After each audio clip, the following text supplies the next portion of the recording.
What's a bizarre historical event you can't believe actually took place? Europe declaring war on Napoleon. Not France, Napoleon. Napoleon's whole life could honestly go in this thread. I know it's not very old, but it still amazes me that a science fiction author can talk about wanting to create a fake religion and then proceeds to create a fake science fiction religion and it somehow has actual followers? Edit, damn, I didn't expect one of my highest comments to be about Scientology. XD also, I realize that all religions fall under that unprovable, by faith only, category. The difference to me is that this guy was openly talking about creating a religion for the sake of creating a religion, fantasy, money, what have you. Plenty of older ones could have been the same way, but this one was recent enough that I would have thought people to be less gullible? Who knows? Lost a friend to that bullshit. I knew her parents were part of the church but she never talked about it. Then one day she posts in FB moving to law in 2 days. Don't call. Busy packing. I called. She figured a few of us would.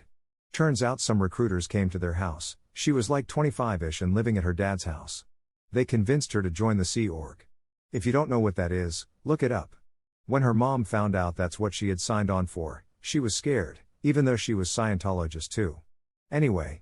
My friend says they are going to pay off all her debt and she would have room and board. So she gave away all her belongings, including her dog, moved. She shut off every form of communication. Her boyfriend, not Scientologist, was there when the recruiters came. He said they scared him. Like eerily calm. Like the men with blue hands in Firefly. My friend called me 6 months later. We kept in touch on and off. Then I went 2 years without hearing from her. Supposedly she was on a cruise ship the entire time. It's been another 2 years now that I haven't heard from her. I Google her name from time to time just to make sure there isn't an obituary for her. My main purpose of trying to stay in touch was in case she ever needed to get out, at least she would know one person on the outside that could maybe help. Hope she's okay. The Sea Org calls their ship a cruise ship. But it's basically a slave labor camp on the ocean. Shit's ducked up. Good on you for trying to keep in touch. It'll be hella important that your friend has someone to help support her if she ever needs to get out. One of the principal strategies of cults and religions is to cut people off from anyone that's outside of the circle. That way they're trapped through isolation. Yup. But they are brainwashed to believe they are serving the church. And she has discussed that part with me before. Right before she left, she let slip that she wouldn't be making much but that's okay cause they feed and house her. That's how they work. Can't leave if you have no way to pay and no one to contact. When she first got to law and got back in contact with me, she kept referring to where she was as the base since it's their armada. They have several bases in California. Gold Base is in San Jacinto, CA, and there are a few so-called headquarters in law. There is also a base in the mountains where the leader's wife is supposedly being held. Has razor blades on their fence keeping people out but also facing inward to keep people in. Next time you hear from your friend, see if she'd be free to have coffee with you or meet somewhere neutral. During the siege of Tenochtitlan, the conquistadors built a trebuchet. However, the conquistadors, being an exploratory expedition, had not brought any military engineers with them. So they winged it.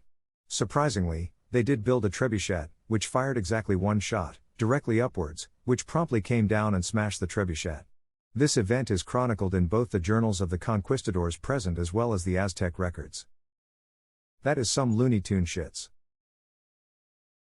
What about the one with the cats?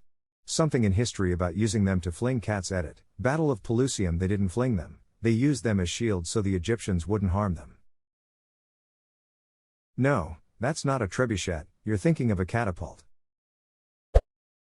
In 1920, President Paul Deschanel of France fell through the window of the train while traveling on the Orient Express. He stumbled up to the nearest signal box in his pajamas and told the signalman that he needed help and that he was the President of France. The signalman reportedly replied, "And I'm Napoleon Bonaparte." Cue laugh track. I'm picturing an awkward pause followed by the Curb Your Enthusiasm music. The Halifax explosion. 100 years ago, 2 ships did a shit job of passing each other while leaving Halifax Harbor, in Nova Scotia. One of them was loaded with explosives destined for World War I. They collided and one of them burned for a while, then exploded. The blast was a 23, again larger than the one we saw in Beirut last year. Thousands died or were blinded by shattering windows. There was a local tsunami, which followed a brief moment where the seabed was exposed to air, and then a monster snowstorm covered the relief effort in snow. Largest human-made explosion even until the nuclear bomb, and I think it remains the largest maritime accident ever. Don't forget Vince Coleman, who stopped passenger trains coming into the town, saving hundreds of lives. Hold up the train. Ammunition ship afire in harbor making for Pier 6 and will explode. Guess this will be my last message. Goodbye, boys. And the French officers who started grabbing children from people who were on the Dartmouth side of the harbor so they would follow them and get away from the explosion. It's like Taken, but the French are the good guys. The time when Emperor Napoleon Bonaparte escaped from the island where he was imprisoned on after his army was defeated, he snuck back into France under the nose of King Louis XVIII and literally every royal guard and roadblock from Marseille to Paris, and when he was actually caught just outside Paris, he managed to persuade the soldiers, who just so happened to be former Bonapartists, to escort him into Paris where he managed to successfully cause the king to flee, on top of raising a full army to wage war against Europe again. The only time in history an emperor took back an entire country just by waving his hat. Edit, Napoleon feared cats. Battle of Tsushima in 1905.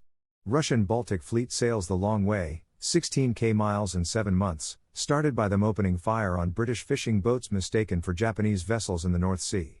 Sank their own ships while conducting target practice, then were destroyed by the Japanese fleet upon arrival. They mistook the Japanese ships for Russian and signaled them instead of firing. That's actually hilarious. It gets even better. Technically, the Russians had the superior force. They were just woefully inept at conducting a naval battle. The Russians had 8 battleships, 3 coastal battleships, 9 cruisers, 9 destroyers. The Japanese had 5 battleships, 23 cruisers, 20 destroyers. The Japanese suffered 500 injuries, 100 dead. 450 tons of their ships were sunk. The Russians suffered somewhere around 5,000 deaths, 6,000 captured soldiers. They lost more than 125,000 tons of ships. And were given Korea as a reward by Teddy Roosevelt.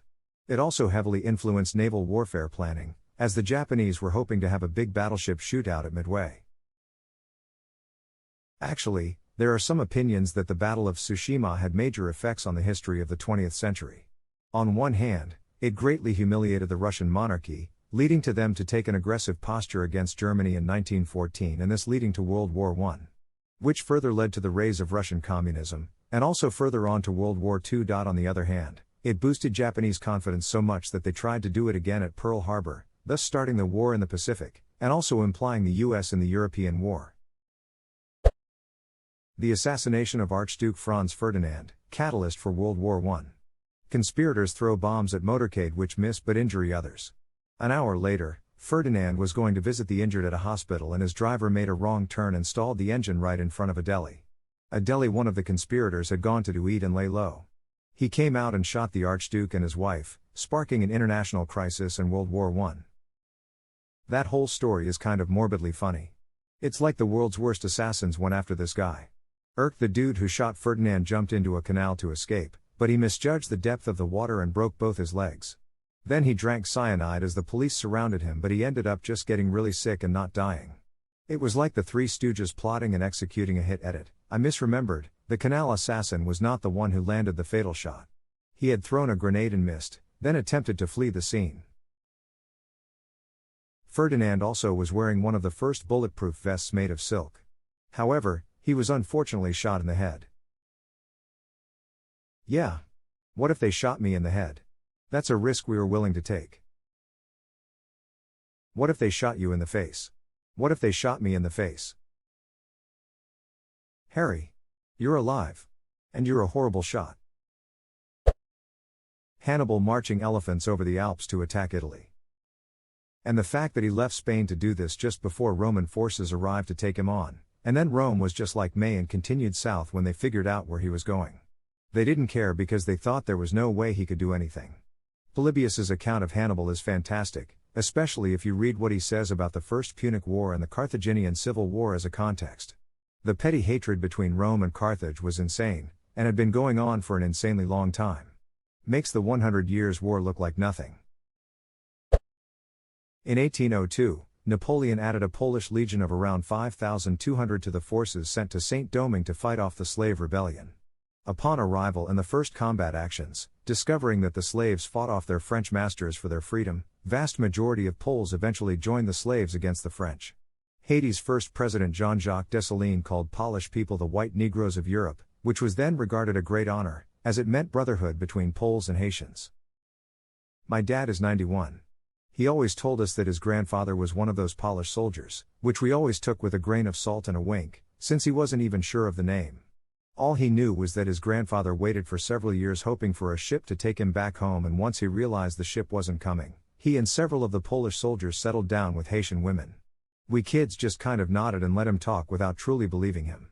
Then, it was confirmed a few years ago when my dad, a couple of cousins, and I took an Ancestry.com test which put Dad at 20% Eastern Europe Russia with connections in Poland, Hungary, Slovakia, Romania. Mine gave me 8% of the same with similar numbers for my cousins. Really cool to know that the family story is actually true and based on history.